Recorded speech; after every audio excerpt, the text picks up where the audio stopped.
When elected officials feel like they may not have the power anymore, they have two choices. They can either be more responsive to those they lead, or they can eliminate the people they have to answer to. In a democratic republic like the United States of America, where citizens vote for politicians to represent their interests in government, participation is key. But for centuries, the right to vote in America has been under attack. The right to vote is the only right you can lose for not using it. You can decide not to go hunting on a Saturday and you don't lose your Second Amendment rights, but in 9 states, it is the law of the land that you can lose your right to vote simply for not using it. Following the American Civil War, African American men were finally recognized as U.S. citizens and granted the right to vote.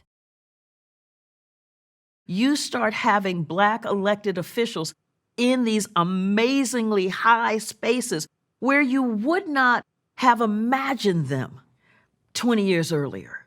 For this reason, many Southern politicians affiliated with white supremacy began changing election laws to actively suppress ethnic minority voices.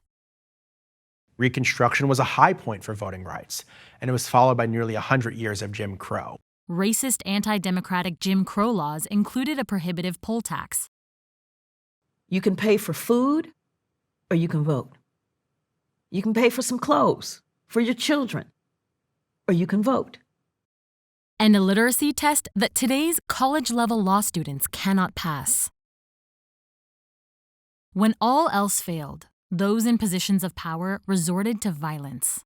As when Maceo Snipes became the only African American to vote in the state of Georgia in 1946 and paid for the privilege with his life. The message was really clear. You vote, you die. In 1965, the Voting Rights Act made it illegal for states to deny citizens the vote on the basis of race, but not gender.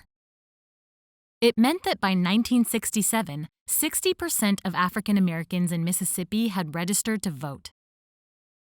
But in 2013, the Supreme Court ruled that a key provision of the act was unconstitutional, opening the floodgates for a new wave of voter suppression tactics that are impacting American democracy today. Selective and restrictive ID laws are excluding many types of voters. Gerrymandering, or the redrawing of constituency boundaries, is giving some a stronger voice than others. And critics argue that the lawful purging of names from polling lists is leading to the removal of millions of eligible voters. It's not going to be the courts that save us. It's not going to be the justices in their robes. It's got to be the people. Why does America make it so hard to vote? And what can you do to change that?